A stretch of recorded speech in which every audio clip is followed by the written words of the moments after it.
They tried to gang up on me with 3 players because I cooked their whole squad, and I had to let their bench know after I hit that 3-pointer to shut their asses up. I just want to say that Marina Mabre is a bum, and I own her. She shoved me like that was going to change the score. She was out there putting up Angel Reese stats with her 6 points and 8 me-bounds. She needs to relax. Jacy Sheldon exploded after the WNBA finally punished Caitlin Clark's attacker, and that's not an exaggeration. One eye poke, one brutal takedown, and the entire league lit up. The so-called punishment, just a flagrant one. And Sheldon, she was furious. When you are good at basketball, you're pretty, and you got grit, those 3 things make you bad to the bone. And I think this is one of it's new trends that's going on in the WNBA, in my personal opinion, is that not only will you be good at basketball, but you also, some of these women will look like women, right? And you still look like dudes. But now they look like beautiful women that are playing basketball. But is this just about one foul? Or is something much bigger unraveling in the WNBA? What are your thoughts, I don't think we've asked you this, about the WNBA as a whole, the moment they're having right now, and Caitlin, and kind of this new era, seemingly, of women's basketball? I love it. I love competitiveness. I think it's great for the game. I think when people watch basketball and they think of basketball being physical, being competitive, being a little chippy, they think about us. But I think W is just as competitive and maybe even more chippy. Mm-hmm. You know what I mean? Something that could collapse everything it's built around Caitlin Clark. Because if the league thought the $2,000 fine was enough, they seriously misread the room. It was supposed to be a routine possession, just another defensive rotation between Indiana Fever and the Connecticut Sun. But when Jacy Sheldon stepped up to guard Caitlin Clark, it turned into something much uglier. Sheldon didn't just reach in, her hand went straight for Clark's face and poked her directly in the eye. What really got this escalated, so that was called a flagrant. The crowd gasped. Clark stumbled backward, clutching her face, clearly in pain. And yet, no ejection, no warning, just a flagrant one. The ball is so far away. Like, the ball is here! The ball is here! The ball is here! How did she double eye poker? The ball is here! Like, how did the referees watch this and come to the conclusion that it was a flagrant one? How did they come to the conclusion it was a flagrant, not a flagrant 2? Like, how did they come to the conclusion that it is a flagrant and not a flagrant 2? I would have had more respect if they said it was a no call, because they could at least feign ignorance. A foul labeled unnecessary contact, but not enough to suggest intent. That's it. And for Sheldon, a $2,000 fine. You might think it ends there, but it didn't. Moments later, Sheldon grabbed Clark's arm and, according to slowed replay footage, dug her nails into her skin. And Caitlin Clark in this particular game kept complaining that she was like scratching her arm and complained to the officials about it. And honestly, the entire game, they were jawing at each other. They were chirping at each other. Marina Mabre always on the side, coming to her teammates' defense. And then, as Clark reeled, Marina Mabre came flying in, shoving her to the ground like it was a wrestling ring. As you guys can see here, Jacy Sheldon is guarding Caitlin Clark. She swipes her in the eyeball. Caitlin Clark nudges her off because Jacy stays in her face. And then Tina Charles runs over and is kind of wagging her finger in Caitlin Clark's face. And then Marina Mabre comes out of nowhere and chucks her to the floor. Now let's watch this in slow motion. Here, Jacy Sheldon is guarding Caitlin, swipes her in the face. There's one. Going for the ball, swipes her in the eyeball. Caitlin's gonna have to start wearing goggles. And then Caitlin pushes her off of her, like, why are you still in my face? Marina Mabre, bad out of hell, chucks Caitlin Clark to the ground.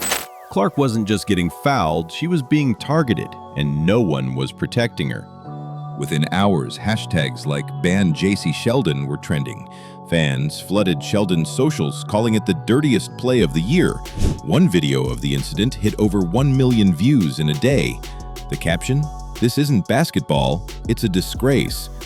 Jimmy Fallon asked on his show, "What's going on in the WNBA? Protect Caitlin Clark at all costs." What is going on? Protect Caitlin Clark at all costs, please. Enough of this. Please. Dave Portnoy didn't hold back either, calling Sheldon and Mabry jealous loser punks. Even late-night hosts and sports journalists were openly comparing the WNBA to WWE, saying the league was turning into a sideshow. And when Sheldon wasn't suspended, when the league handed down just a fine and moved on, fans weren't just mad, they were furious. Because this wasn't the first time. It's part of a pattern. Clark has been shoved, undercut, elbowed, and now poked in the eye again. And every time, the referees look the other way, the league shrugs, and Clark's left to defend herself. What was going on with the chip it is there, and what explanation were you given for the tech that you got? I'll take the official questions. There wasn't an explanation for the tech that she got. You know, I think it was pretty obvious that stuff was brewing, right? When the officials don't get control of the ball game, when they allow that stuff to happen, and it's been happening all season long. All season long. It's not just this game, it's been happening all season long. This is what happens, right? This is what happens. You've got competitive women who are the best in the world at what they do, right? And when you allow them to play physical and you allow these things to happen, they're going to compete. And they're going to have their teammates' backs. It's exactly what you expect, right? Out of fierce competition. But here's why that's a massive problem. Caitlin Clark isn't just a rookie. She's the face of the WNBA. According to finance expert Dr. Ryan Brewer, Clark accounted for 26.5% of the league's entire economic activity in her rookie season. That's one player driving over a quarter of the league's revenue. Let that sink in. The Indiana Fever went from being a low-attendance team to selling out arenas overnight, all because of Clark. Their franchise value jumped from $90 million to $340 million in just one season. She's not just selling tickets. She's breaking records, moving merch, and pulling in viewers who've never watched a WNBA game before. And yet, she's being treated like a disposable rookie, shoved to the ground, poked in the eye, and left unprotected. Fans aren't having it. They're asking, would the NBA ever let this happen to LeBron James or Steph Curry? If a player blindsided LeBron, poked him in the eye, and slammed him to the ground, would that player still be on the court? Exactly. But then the unexpected happened. Jacy Sheldon snapped. After the punishment was announced, Sheldon was seen storming off the court, slamming her water bottle and refusing interviews. Sources close to the team say she was overheard saying, "This is a joke. They're throwing me under the bus." To Sheldon, this wasn't just a fine. It was a character assassination. She felt like the league made her a scapegoat to protect their golden ticket. And maybe she's not wrong, because now Sheldon is trending. For all the wrong reasons. She's being painted as the villain, the cheap shot artist, the symbol of everything wrong with how the WNBA treats its stars. And she's not the only one lashing out. Other players have stayed silent. But behind the scenes, the resentment is growing. Some believe the league is bending everything around Clark, from the rest to the media spotlight. In Sheldon's eyes, the league is picking sides, and it's not hers. Meanwhile, the fans are escalating fast. One online petition calling for Sheldon's suspension and salary dock gained over 25,000 signatures in 48 hours.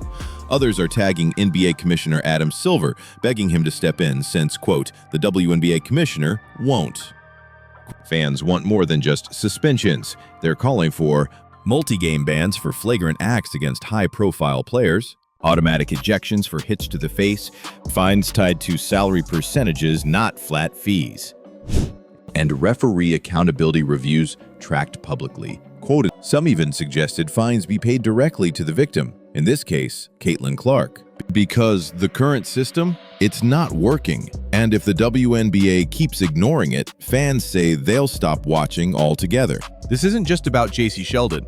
This isn't even just about Caitlin Clark. This is about whether the WNBA is willing to protect the very thing that's keeping it alive. Because if this keeps happening, if Clark gets seriously injured or decides she's had enough, the league won't just lose a player. It'll lose its biggest draw, its biggest revenue stream, and possibly its future. And Sheldon? She just became the lightning rod for all of it. Her outburst proves what fans have suspected for weeks. The locker rooms are divided, the players are on edge, and the league is playing with fire. The WNBA is at a crossroads. One path leads to stricter rules, better protection for players, and a serious investment in the league's future. The other leads straight into chaos, where stars like Clark walk away, fans check out, and sponsors pull back. Right now, everything hangs in the balance. So the real question is, will the WNBA step up before it's too late? This isn't just basketball anymore. It's personal, it's political, and it's high-stakes business. So, is Jacy Sheldon the villain in all of this? Or is she just the latest casualty in a league that's lost control? Drop your thoughts in the comments. If you're fired up about how this league is being run, hit that like button, subscribe, and turn on notifications, because trust me, the drama is only just getting started.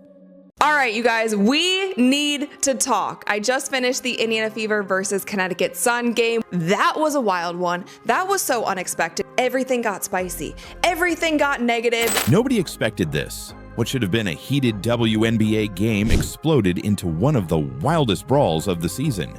So yesterday, the Indiana Fever played the Connecticut Sun. It was a basketball game, but the basketball of it got way overshadowed by other elements. It all started when Indiana Fever star Caitlin Clark took a brutal eye poke from Jacy Sheldon. But instead of settling down, the game spiraled out of control. Sophie Cunningham stormed in, launching a shocking attack on Sheldon in the final seconds. What happened next stunned everyone. Multiple players were thrown out. Referees faced historic fines.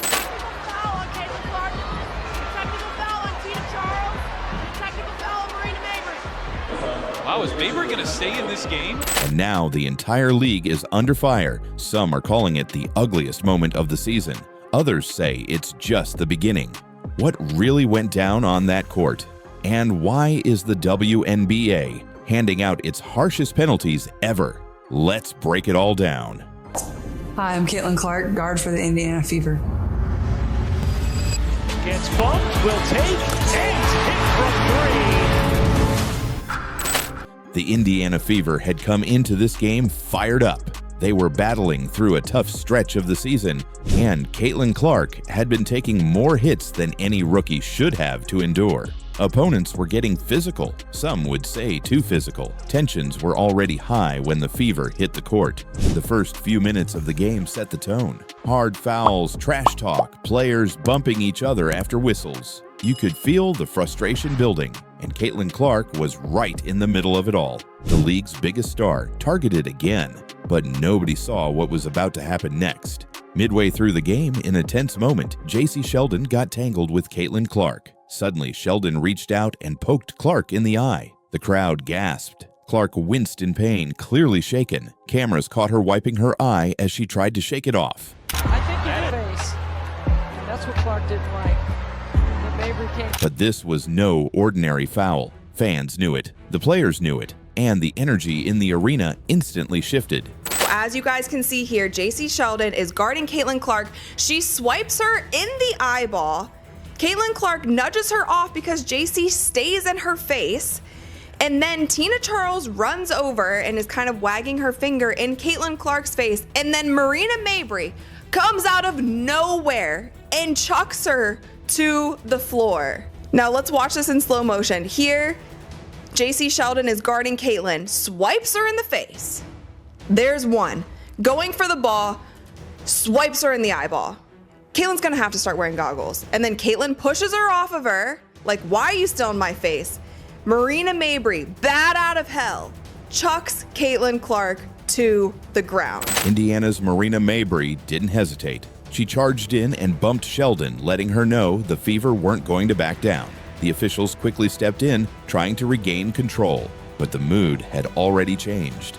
Caitlin Clark in this particular game kept complaining that she was like scratching her arm and complained to the officials about it. And honestly, the entire game, they were jawing at each other. They were chirping at each other. Marina Mabry always on the side, coming to her teammates' defense because we all know Marina Mabry. But really, the boiling point was Sophie Cunningham's hard foul on Jacy Sheldon. And I truly think that this was a message that she was sending to the leagues, to the officiating, just like to everybody, because it is, if you are watching any of these games, you are seeing that there is a disparity in the way that it's being officiated, and the Indiana Fever are held to a standard that no other team is held to. From that point on, every possession felt like it could ignite another fight. With less than a minute to play, things finally boiled over. Jacy Sheldon drove hard to the rim for a layup, but before she could finish, Sophie Cunningham came flying in and absolutely took her down. Sheldon comes up with the steal. Sheldon going coast to coast. And here's we got another. It wasn't subtle. Cunningham's arms were up. Her body slammed Sheldon to the floor. The entire arena erupted. Trash talk had been happening everywhere. Technicals, flagrants, all this stuff had been happening. And as Jacy Sheldon was running down the court for a fast break layup, Sophie Cunningham grabs her and hard fouls her. I think this was Sophie. This was the last 46 seconds of the game. They were up by a lot. So I think it's a possibility that Sophie was trying to send a message to the league, to the officiating, to everybody that, listen, like, the Indiana Fever have had enough, and this is what's going to happen. Players sprinted toward the scene. Coaches were screaming. Fans were on their feet, some cheering, some shouting in disbelief. It looked more like a boxing match than a basketball game. Let me see a combo, though. Ooh. The referees scrambled to get between the players. After several chaotic minutes, they made their call. Sophie Cunningham, Jacy Sheldon, and Lindsay Allen were all ejected from the game.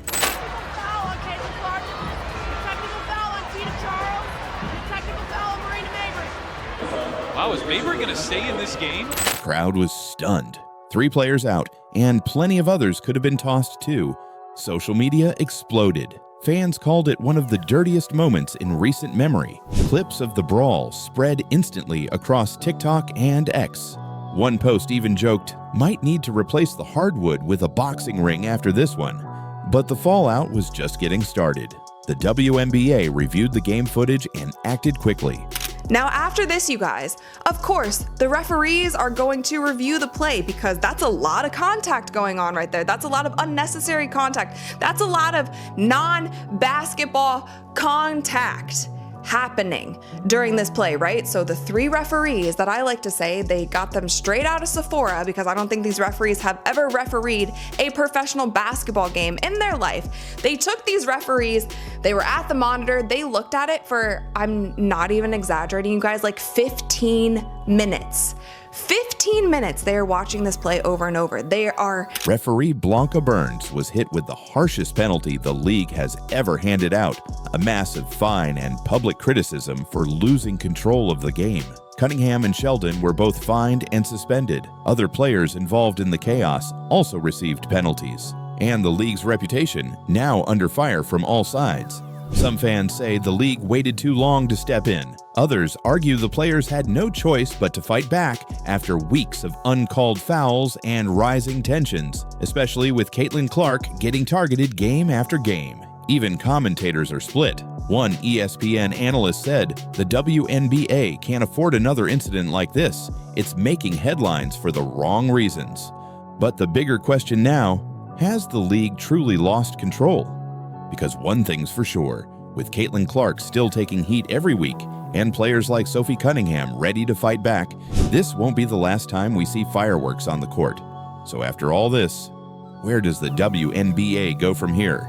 Fans are still arguing about what really caused this fight. Was it the refs losing control, players going too far, or is it simply the result of a league that hasn't done enough to protect its biggest star, Caitlin Clark? One thing is clear, tensions are still running high, and the next matchup between these teams, it's already being called a must-watch game. Will the players tone it down, or will we see another explosion on the court? And how will the league respond if this happens again? Because if the WNBA can't stop the targeting of Caitlin Clark, and if players like Sophie Cunningham keep taking matters into their own hands, this season might just be getting started. Stay tuned.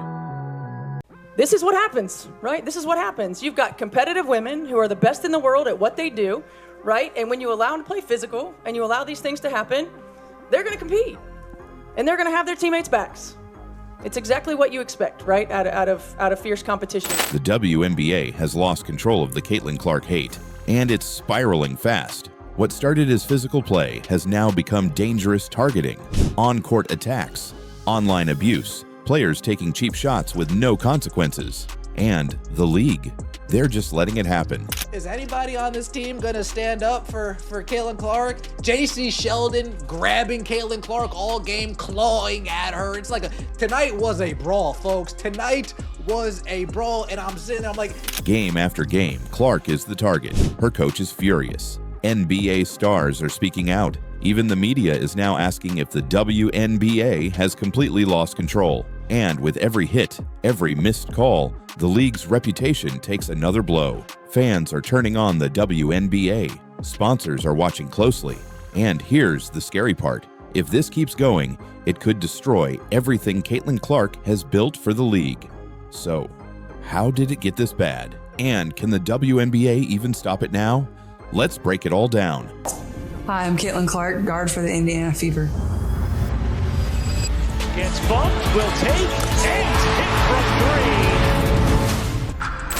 3. This is no longer about one game. It's not about one fight. The WNBA's Caitlin Clark problem is a pattern, and everyone can see it. Shady McCoy, Caitlin Clark, does she have a target on her back? Yes, she does, but that's okay. You know, it's funny, man. I think when we talk about women's basketball, it's like we separate it from other sports, right? From football, from basketball, NBA, and we shouldn't.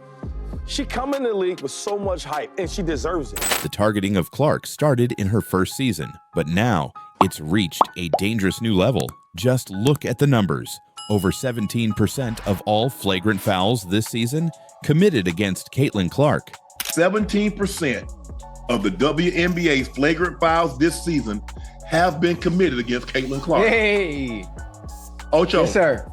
17% of the WNBA flagrant fouls have been committed against Clark.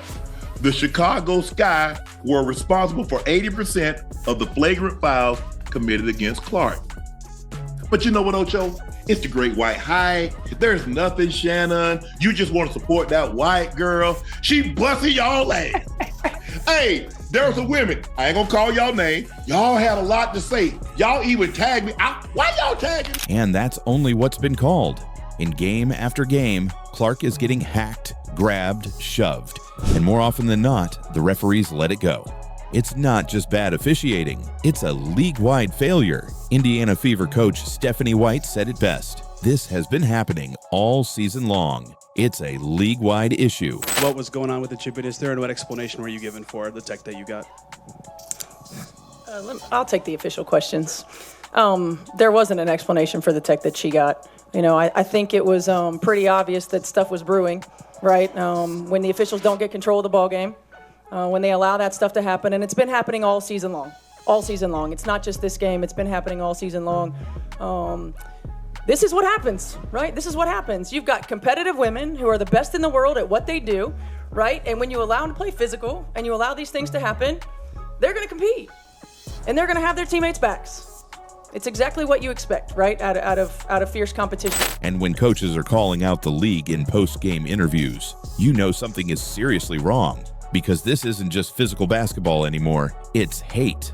The hate for Caitlin Clark is now the biggest story in the WNBA, and it's growing out of control. On-court attacks like the recent eye poke and body check, players targeting Clark game after game, and online. The abuse is just as bad. The WNBA's leadership has failed to stop it. Commissioner Kathy Engelbert, silent. The referees losing control of the games. And now it's turning into a public relations disaster. Fans are calling the league a circus. NBA stars are speaking out. Kevin Garnett, Paul Pierce, Paul George, all defending Clark and criticizing what's happening. You know, like, even in my Minnesota days, man, I've always taken a loyalty to all the players that's on the team. And yeah, man, it helps confidence, it helps continuity. You know, and then too, for that to be your best player, you gotta protect the best player. And fans are starting to lose faith in the league. But here's where it gets even worse, because the WNBA's failure to act forced Indiana Fever players to take matters into their own hands. Sophie Cunningham has now stepped in as Clark's enforcer. Game after game, Cunningham is delivering a message to the rest of the league. Touch Clark and deal with me. And it's working, but it's also escalating the spectacle. And eventually, Sophie Cunningham had enough. Oh yeah. Sophie Cunningham had enough. Folks, shout out to Sophie Cunningham. We wanted somebody like this that said, I'm tired of this. I'm trying to step up. It's time to step up. We're not going to get punked anymore. We're not going to get pushed around anymore. We're not going to get treated like a little sister anymore, like a little brother anymore. We are going to start being the ones that say, you know what? We're not going to start the fight, but we damn sure will finish the fight. Instead of basketball, we're seeing brawls.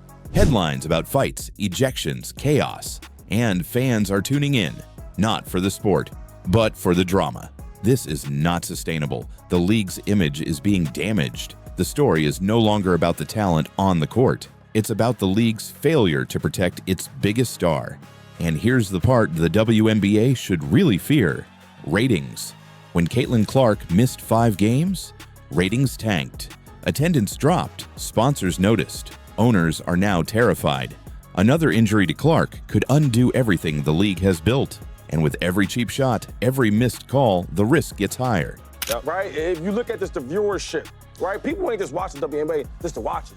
They're watching it because of Caitlin Clark. Yes, sir. And I'm guilty of it because I'm one of them guys. Oh, is Caitlin playing today? I'm watching it. Oh, she's hurt? I'm not even tuning in. But the league's failure is doing more than hurting ratings. It's dividing the fans. The WNBA's refusal to fix the officiating has fueled a culture war. Now, it's not just Fever fans against other teams. It's Caitlin Clark fans against the WNBA itself. And that's the worst possible outcome, because when your biggest fan base is rooting against the league, you have a real problem. The WNBA has created this problem, and now they may not be able to stop it. The targeting of Caitlin Clark is no longer just a story inside the league. It's become a national conversation. Media, fans, NBA stars, everyone is watching how the league handles this. And right now, they're not handling it at all. The hate is only getting worse. Every game adds fuel to the fire. And with each cheap shot, each no call, more fans turn against the league. More voices speak out, and the WNBA's reputation takes another hit. The truth is simple. The league needs Caitlin Clark. Without her, ratings drop, attendance drops. The entire business of the WNBA is tied to her success. But if the league continues to let this hate spiral out of control, they risk losing everything she's built. And here's the scary part. If Clark gets injured, if another attack sidelines her, the damage to the WNBA could be permanent. So now the question isn't whether the league has lost control of the Caitlin Clark hate. They already have. The real question is, can they take it back before it's too late?